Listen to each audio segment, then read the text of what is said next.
السلام علیکم. آواز کم ہے.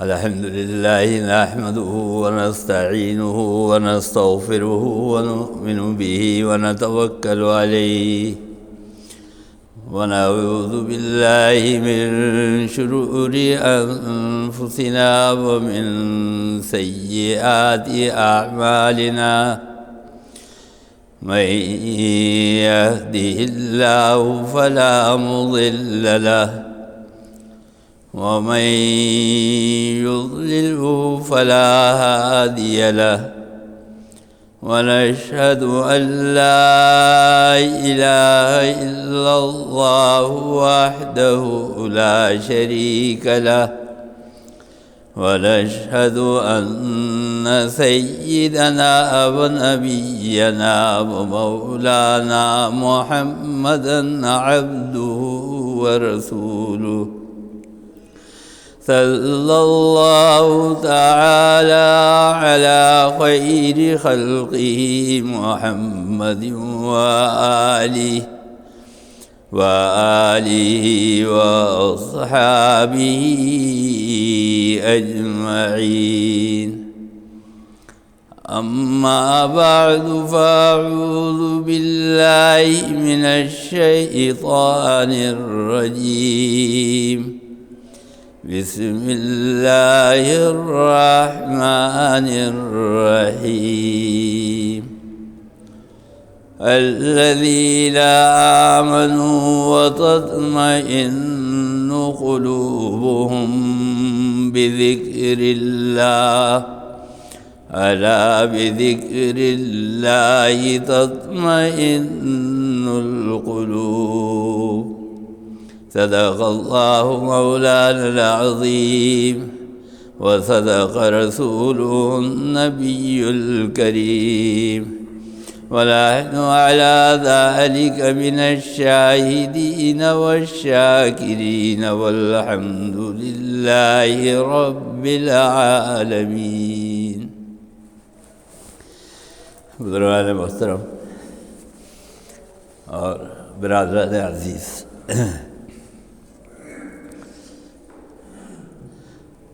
سورہ رعد کی 27ویں آیت اس وقت میں نے تلاوت کی ہے.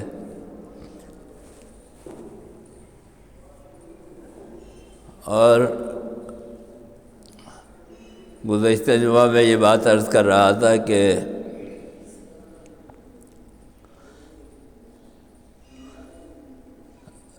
دنیا کا جو نظام چل رہا ہے یہ اللہ کے ذکر سے چل رہا ہے. اور اگر کوئی اس غلط فہمی میں ہے کہ اس کی وجہ سے دنیا کا نظام چل رہا ہے تو ایسا نہیں ہے. اتنی بڑی کائنات اللہ تعالیٰ نے ایسے ہی پیدا نہیں فرمائی. اس کے پیچھے یقیناً جب کائنات اتنی بڑی ہے تو اس کے پیچھے مقصد بھی بہت بڑا ہے. اور ایک سسٹم اللہ تعالیٰ نے رکھا ہے، سوائے انسان اور جنات کے کہ ان کو اختیار دیا گیا ہے کہ وہ نیکی بھی کر سکتے ہیں اور برائی بھی کر سکتے ہیں. لیکن اس کے علاوہ جتنی بھی مخلوقات ہیں وہ سب کے سب اللہ کی ہم وقت اطاعت کے اندر مصروف ہے، مشغول ہے. سورج اپنے ٹائم پر نکلتا ہے اور اپنے ٹائم کے اوپر غروب ہوتا ہے. ایک سیکنڈ بھی وہ اپنے وقت سے آگے پیچھے نہیں ہوتا. اسی طرح چاند کا جو نظام ہے، چاند اپنے سرکل کے اندر گھوم رہا ہے اور ایک لمحے بھی آگے پیچھے نہیں ہوتا۔ والشمس تجری لمستقر لہا ذالک تقدیر العزیز العلیم۔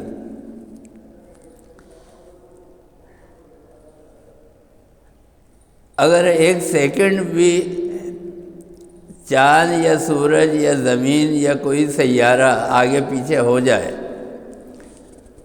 تو ساری دنیا کا نظام جو ہے وہ تہس تہس ہو جائے، تباہ اور برباد ہو جائے۔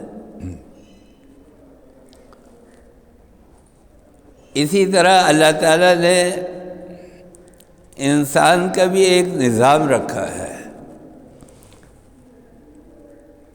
اگر انسان اس نظام کے اوپر چلتا رہے گا تو جو اس کی زندگی کا نظام ہے وہ صحیح صحیح کام کرتا رہے گا، اور اگر انسان اس دائرے سے ہٹے گا کہ جو اللہ تعالیٰ نے مقرر کیا ہے تو پھر انسان کی زندگی کا نظام جو ہے وہ بھی گڑبڑ ہو جائے گا، خراب ہو جائے گا۔ 30ویں سپارے کے اندر سورہ شمس میں اللہ تعالیٰ ذکر کرتا ہے اور 7 چیزوں کی قسم کھاتا ہے اللہ تعالیٰ۔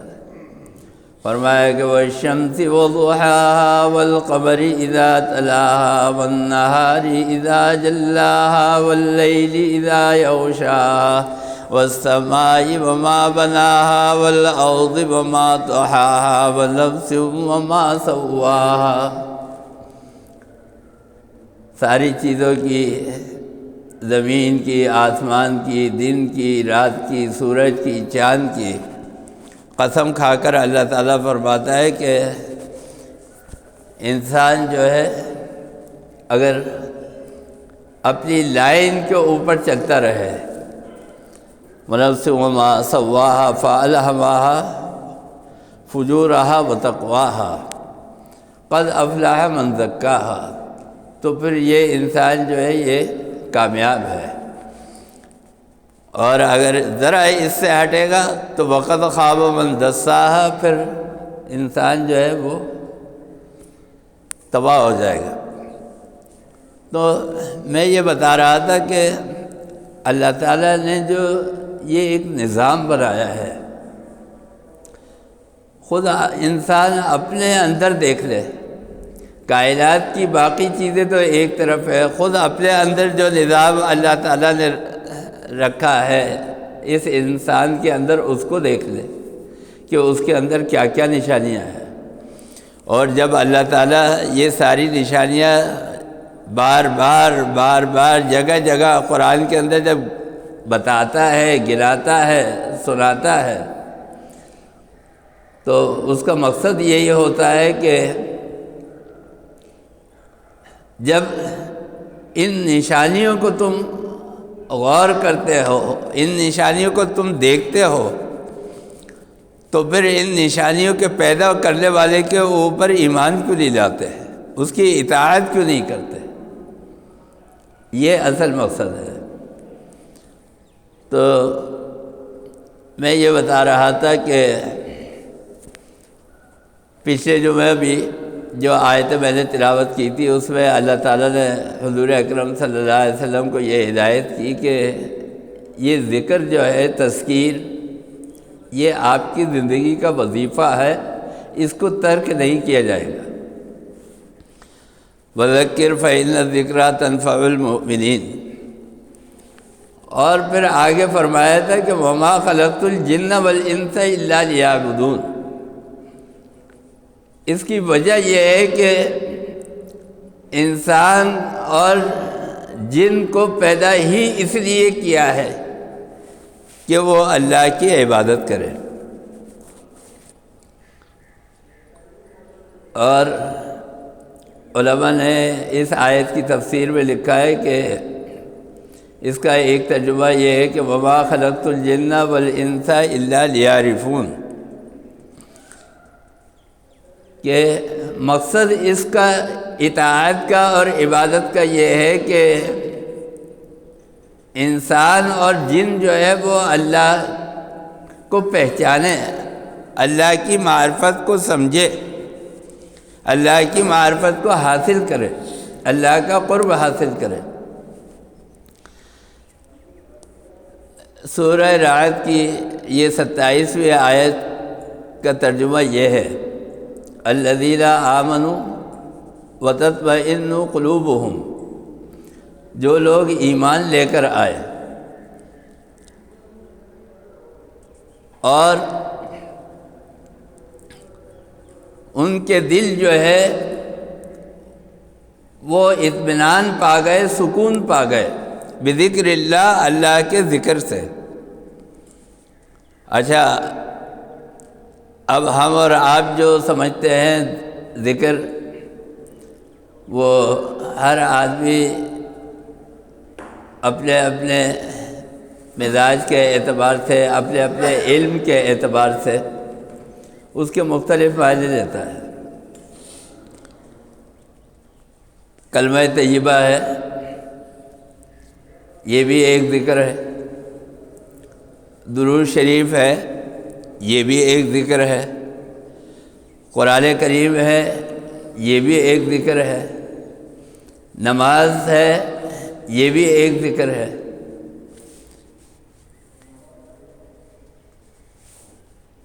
لیکن ذکر کا جو دائرہ ہے، جو حلقہ ہے، وہ بہت وسیع ہے، اس سے بھی آگے جا کر ہے۔ لا الہ الا اللہ کے بارے میں حضور اکرم صلی اللہ علیہ وسلم نے فرمایا کہ افضل الذکر لا الہ الا اللہ محمد الرسول اللہ، سب سے افضل ذکر جو ہے وہ لا الہ الا اللہ ہے۔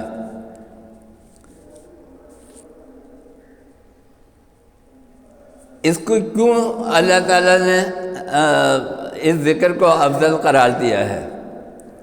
اس کو اس لیے افضل قرار دیا ہے کہ انسان کی جو ساری زندگی ہے، اس ساری زندگی کا دار و مدار اسی کلمے کے اوپر ہے۔ اسلام کے اندر انسان داخل ہوتا ہے اس کلمے کے ذریعے سے۔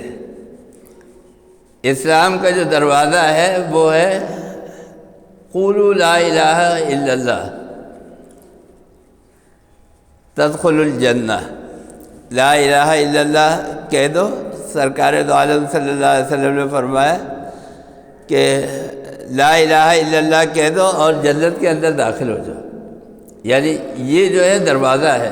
آدمی جب کسی عمارت میں، کسی بلڈنگ کے اندر جاتا ہے، داخل ہوتا ہے، تو کسی نہ کسی دروازے کے اندر سے داخل ہوتا ہے۔ تو لا الہ الا اللہ جو ہے یہ دروازہ ہے اس کا، جنت میں داخلے کا۔ اور یہ ذکر جو ہے یہ اتنی اہم چیز ہے، اتنی بنیادی چیز ہے کہ اگر یہ ذکر انسان کی زندگی سے نکل جائے، 28ویں سپارے میں سورۃ الصف کے اندر اللہ تعالیٰ فرماتے ہیں اہل ایمان، سورہ منافقون میں اہل ایمان کو مخاطب کر کے اللہ تعالیٰ فرماتے ہیں، فرمایا کہ یا ایھا الذین آمنوا لا تلھکم اموالکم ولا اولادکم عن ذکر اللہ، تمہارا مال اور تمہاری اولاد کہیں تم کو اللہ کے ذکر سے غافل نہ کر دے۔ وَمَن يَفْعَلْ ذَلِكَ فَأُولَٰئِكَ هُمُ الْخَاسِرُونَ، اور اگر ایسا ہوا تو پھر یہ بہت بڑا نقصان ہوگا، بہت بڑا گھاٹا ہوگا۔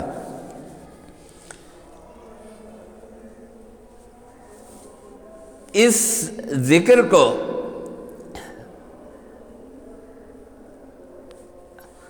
اگر ہم اور آپ وسیع کریں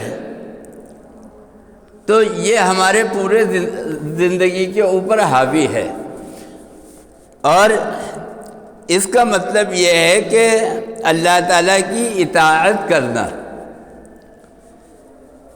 یعنی اللہ تعالیٰ یہ جو فرما رہا ہے کہ اگر تمہارا مال اور تمہاری اولاد تمہیں اللہ کے ذکر سے غافل کر دے تو تمہارے لیے ہلاکت ہے۔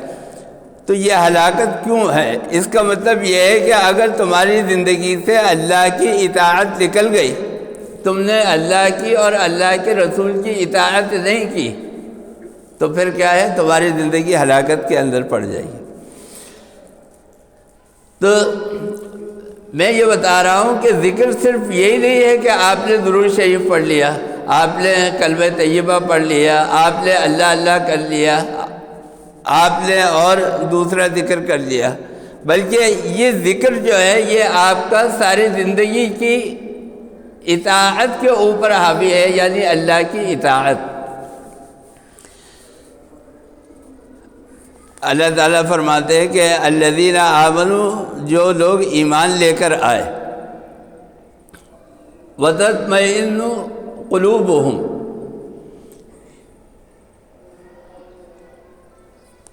ان کے دل مطمئن ہو گئے۔ آپ کے پاس اگر پیسہ بھی آ جائے، آپ کے پاس مال اور دولت بھی آ جائے، آپ کے پاس آسائش کے سارے سامان آ جائے، لیکن آپ کے پاس جو ہے وہ صحت اور تندرستی نہ ہو، اگر آپ کے پاس چین اور سکون نہ ہو۔ ایک مرتبہ ایک صاحب نے مجھ سے کہا کہ میرے لیے دعا کیا کرے، مجھے ایک بیماری ہے وہ صحیح ہو جائے۔ تو میں نے ان سے پوچھا کہ آپ کو کیا مرض ہے؟ تو انہوں نے کہا کہ مجھے ہر وقت دل میں گھبراہٹ رہتی ہے، یعنی میں چاہے لیٹا ہوں، چاہے بیٹھا ہوں، چاہے کھڑا ہوں، چاہے چل رہا ہوں، پھر رہا ہوں، ہر وقت ہر لمحہ مجھے گھبراہٹ رہتی ہے، میرا دل جو ہے وہ بے چین رہتا ہے اور میں سو نہیں سکتا، سوتے ہوئے بھی گھبراہٹ، جاگتے ہوئے بھی گھبراہٹ، ہر وقت مجھے گھبراہٹ رہتی ہے۔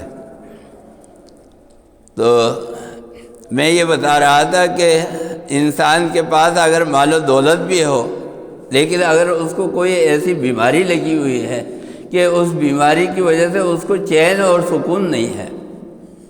اچھا، ہمارا اور آپ کا مزاج یہ ہے، ہم اور آپ یہ سوچتے ہیں کہ ہمارے پاس فلاں چیز آ جائے۔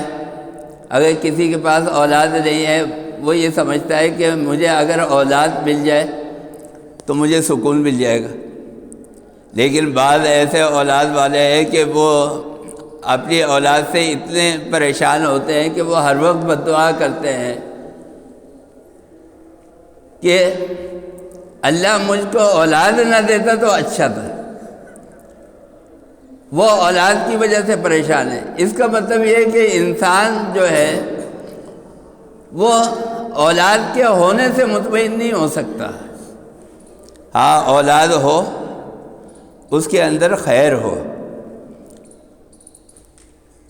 ہر چیز کے اندر اللہ تعالیٰ نے خیر بھی رکھا ہے اور ہر چیز کے اندر اللہ تعالیٰ نے شر بھی رکھا ہے۔ ہر چیز کے اندر اللہ تعالیٰ نے زندگی اور موت کا ایک نظام رکھا ہے۔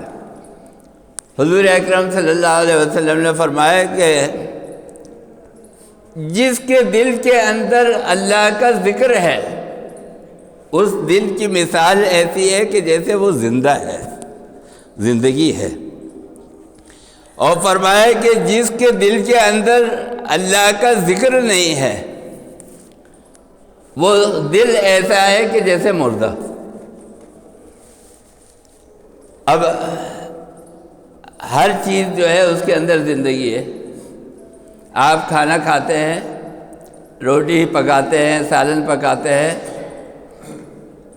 اس کے اندر بھی، کھانے کے اندر بھی زندگی ہے اور کھانے کے اندر بھی موت ہے۔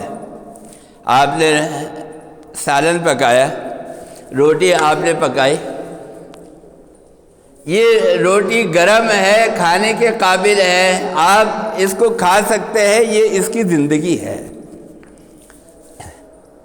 یہ روٹی اگر رکھی رہے، باسی ہو جائے، کڑک ہو جائے، خمیر ہو جائے آٹا، اب اس کے اندر سے زندگی ختم ہو گئی، اب اس کے اوپر موت طاری ہو گئی۔ اسی طرح سے سالن ہے، سالن آپ نے پکایا، خوب آپ نے اس کے اندر محنت کی، تمام چیزیں آپ نے اس کے اندر ڈالی، وہ سالن تیار ہو گیا، یہ اس سالن کی زندگی ہے۔ اور یہی سالن آپ اس کو چھوڑ دیں۔ اچھا، ایک بات ہمیشہ یاد رکھیے، یہ بچوں کی تربیت کے لیے بہت ضروری ہوتا ہے۔ ہم اور آپ جو ہے وہ تربیت ہی نہیں کرتے۔ میں روزانہ دیکھتا ہوں مدرسے کے اندر بچے آتے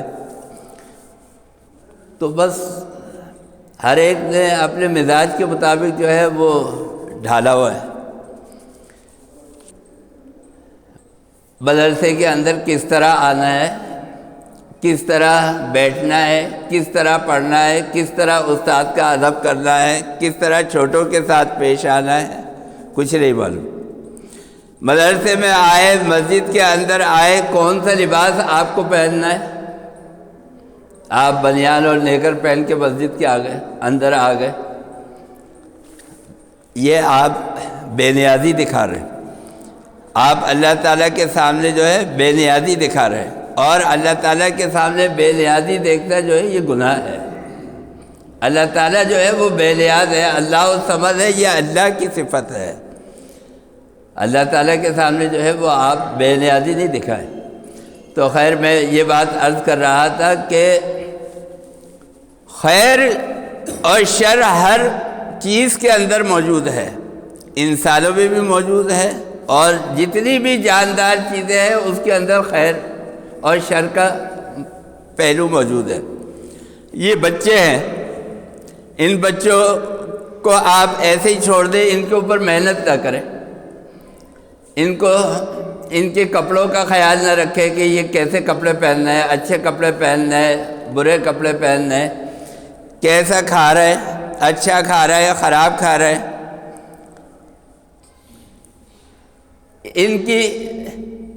ان کی پڑھائی کا، ان کی تعلیم کا آپ خیال نہ رکھیں، ان کو ایسے ہی ان کے حال کے اوپر چھوڑ دیں، جیسے چاہے یہ کریں۔ جب آپ ان کے حال کے اوپر چھوڑ دیں گے تو آپ کو شر کے لیے کچھ کرنا نہیں پڑے گا، بس آپ ان کے اوپر محنت نہ کریں، ان کو چھوڑ دیں، ان کے اندر کا جو شر ہے وہ خود بخود ظاہر ہونا شروع ہو جائے گا، باہر آنا شروع ہو جائے گا۔ ہر قسم کی برائی اور ہر قسم کی بدتمیزی جو ہے وہ آپ کو نظر آنا شروع ہو جائے گی۔ یہ انسان کے اندر کا شر ہے جب آپ اس کو اس کے حال کے اوپر چھوڑ دیتے ہیں۔ لیکن جو انسان کے اندر کا خیر ہے اس کے لیے آپ کو بچے کے اوپر محنت کرنی پڑے گی، انسانوں کے اوپر محنت کرنی پڑے گی۔ یہ جو مدارس کے اندر، تبلیغ کے اندر لوگوں کے اوپر محنت کی جاتی ہے، ان کو بتایا جاتا ہے، ان کو سکھایا جاتا ہے، یہ کیا ہے؟ ان کے اندر کا جو خیر ہے اس کو ظاہر کرنے کے لیے اور اس کو ابھارنے کے لیے آپ کو محنت کرنی پڑے گی۔ آپ ایک بچے کو مدرسے کے اندر بٹھائیں، وہ 3 ٹائم پڑھنے کے لیے جاتا ہے، قرآن کریم ناظرہ پڑھتا ہے، قرآن کریم حفظ کرتا ہے، 1 سال 2 سال وقت لگاتا ہے، محنت کرتا ہے۔ یہ جب محنت کرے گا تو اس کے اندر کا جو خیر ہے وہ ظاہر ہونا شروع ہو جائے گا، علم اس کو حاصل ہو جائے گا، اس کو سبق یاد ہونا شروع ہو جائے گا۔ اسی طرح آپ کھانے پینے کی چیزیں ہیں، اس کے اوپر آپ محنت کریں گے تو اس کے اوپر جتنی آپ محنت کریں گے اتنا اچھا وہ کھانا بن کے تیار ہوگا، اس کے اندر کا جو خیر ہے وہ ظاہر ہونا شروع ہوگا۔ تو میں یہ بتا رہا تھا کہ حضور اکرم صلی اللہ علیہ وسلم نے فرمایا کہ انسان جو ہے اس کو اطمینان کہاں سے ملے گا؟ اس کو اطمینان وہاں سے ملے گا جو اللہ کا ذکر ہے، اور اللہ کا ذکر کیا ہے؟ وَأَطِيعُوا اللَّهَ وَأَطِيعُوا الرَّسُولَ، اللہ کی اطاعت کرو اور اللہ کے رسول کی اطاعت کرو۔ الذین آمنوا وتطمئن قلوبهم بذکر اللہ، جو لوگ اللہ کا ذکر کرتے ہیں وہ جو ہے اطمینان پا جاتے ہیں۔ نہ آپ کو پیسے کے اندر اطمینان ملے گا، نہ آپ کو گاڑی کے اندر اطمینان ملے گا، نہ آپ کو دولت کے اندر اطمینان ملے گا۔ اطمینان آپ کو ملے گا اللہ کے راستے کے اوپر چلنے پر، اللہ تعالیٰ کے دین کے اوپر چلنے کے اوپر۔ اور ایک ذکر تو میں نے یہ بتایا کہ جو ذکر لسانی ہے۔ ذکر لسانی کیا ہے؟ جو ذکر آپ زبان سے کرتے ہیں، اور زبان سے جب بھی آپ ذکر کریں گے تو وہ ذکر جو ہے وہ جاری ہوگا۔ اس وقت میں آپ کے سامنے دین کی باتیں پیش کر رہا ہوں تو یہ بھی اللہ کا ذکر ہے۔ صرف یہی نہیں ہے کہ جو کلمہ ہے وہ اللہ کا ذکر ہے، بلکہ دین کی ہر بات کے جو اسلام سے متعلق ہو وہ دین ہے اور وہ اللہ کا ذکر ہے۔ اس کے بعد جو عبادات ہے اس کے اندر جو اللہ کا ذکر ہے وہ نماز ہے۔ نماز کے اندر آپ اللہ تعالیٰ کی تسبیحات بیان کرتے ہیں، اللہ تعالیٰ کی تعریف اور تحمید بیان کرتے ہیں، یہ بھی اللہ کا ذکر ہے۔ اور نماز کے اندر اللہ تعالیٰ نے دو قسم کے ذکر رکھے ہیں، ایک جہری ہے اور ایک ذکر جو ہے وہ خفی ہے۔ جتنی بھی تکبیرات ہے، جو اللہ اکبر کہا جاتا ہے، جو تلاوت کی جاتی ہے، جو قراءت کی جاتی ہے، وہ ذکر جو ہے وہ جہری ہے۔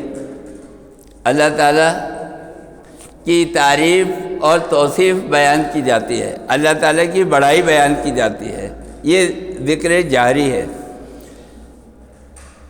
اور جو تسبیح پڑھی جاتی ہے، سبحان ربی العظیم، سبحان ربی الاعلیٰ، التحیات پڑھی جاتی ہے، درود شریف پڑھا جاتا ہے، یہ ذکر خفی ہے۔ اور اللہ تعالیٰ نے ذکر خفی بھی رکھا ہے اور ذکر جاری یعنی بلند آواز سے جو ذکر ہے وہ بھی رکھا ہے۔ یہ نماز کے ذریعے آپ ذکر کرتے ہیں۔ اس کے بعد عبادات کے اندر حج کی عبادت ہے، یہ بھی اللہ کا ذکر ہے۔ اس ذکر کے اندر آپ لبیک اللہم لبیک کہتے ہیں، کلمے پڑھتے ہیں، تسبیحات پڑھتے ہیں، اور جو آپ ارکان ادا کرتے ہیں یہ بھی اللہ کا ذکر ہے۔ اور میں نے یہ بتایا تھا کہ ذکر جو ہے حضور اکرم صلی اللہ علیہ وسلم نے فرمایا کہ اس کی تشبیہ ہے زندگی سے۔ اگر دل زندہ ہے، اگر ذکر اس کے اندر موجود ہے تو یہ دل جو ہے یہ زندہ ہے۔ آپ یہ دیکھیں قرآن کریم کے اندر اللہ تعالیٰ نے فرمایا یسألونک عن الروح، روح کے متعلق پوچھا۔ روح کیا ہے ہمارے جسم کے اندر؟ ایک آدمی ہے وہ آپ کے سامنے بول رہا ہے، ایک آدمی ہے وہ چل رہا ہے، ایک آدمی ہے کہ جو کام کر رہا ہے۔ یہ کیا ہے؟ روح کی وجہ سے ہی تو ہے۔ یہ زندگی انسان کے اندر جو ہے یہ روح کی وجہ سے ہے۔ اگر اس کے اندر سے روح نکل جائے تو انسان کیا ہے؟ پھر آپ اس کو انسان نہیں کہتے، پھر آپ اس کو یہ نہیں کہتے کہ یہ میرے والد صاحب ہے، یہ میرے ابا ہے، پھر آپ کہتے ہیں یہ میت ہے، یہ لاش ہے۔ کیوں؟ اس لیے کہ اس کے اندر ایک چیز تھی جس کی وجہ سے زندگی تھی، وہ زندگی نکل گئی۔ آپ دیکھیں کہ جب روح نکل جاتی ہے، آنکھیں اس کی موجود ہے لیکن دیکھ نہیں سکتا، کان اس کے موجود ہے سن نہیں سکتا، ہاتھ اس کے موجود ہے ہلا نہیں سکتا۔ یہ کیا ہے؟ یہ جب آپ کے اندر سے، میں جو بات آپ کو بتا رہا تھا پچھلے جمعہ کہ اللہ کے ذکر کی وجہ سے جو ہے یہ ساری دنیا کا نظام جو ہے یہ قائم ہے۔ تو یہ جو ہے یہ اللہ کا ذکر ہے، یہ روح جو ہے یہ اللہ کا ذکر ہے۔ یہ روح جب نکل گئی تو آپ کے اوپر موت طاری ہو گئی۔ اب نہ آپ کا ہاتھ ہل سکتا ہے، نہ اب آپ کی آنکھیں دیکھ سکتی ہے، نہ اب آپ کے کان سن سکتے ہیں۔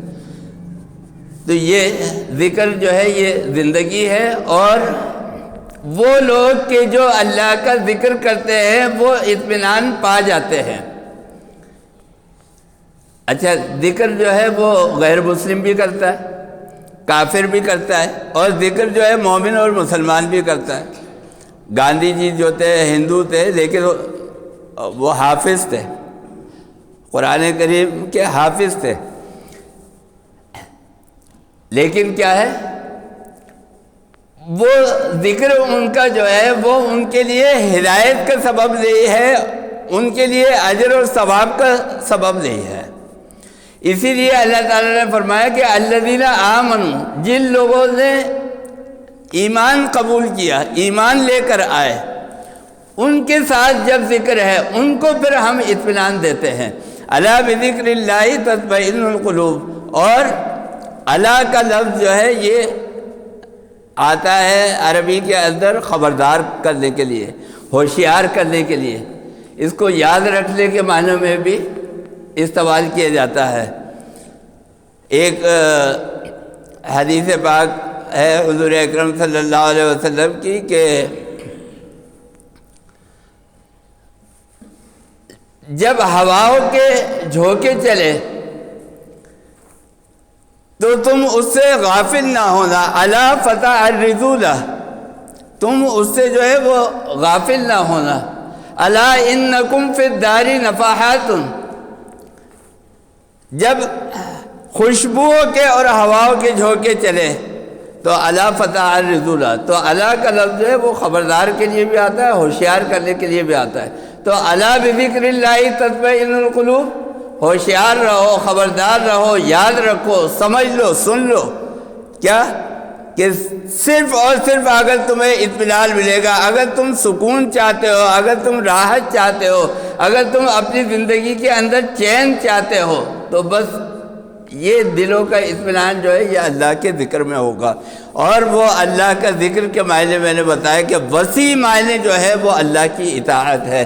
وَأَطِيعُوا اللَّهَ وَأَطِيعُوا الرَّسُولَ، اللہ تعالیٰ ہمیں اور آپ کو سب کو اللہ کے احکامات کے مطابق اور رسول اللہ صلی اللہ علیہ وسلم کے اسوے کے مطابق اپنی زندگی گزارنے کی توفیق عطا فرمائے۔ اللہم ارنا الحق حقا وارزقنا اتباعہ وارنا الباطل باطلا وارزقنا اجتنابہ، وصلی اللہ تعالی علی خیر خلقہ محمد وآلہ واصحابہ اجمعین۔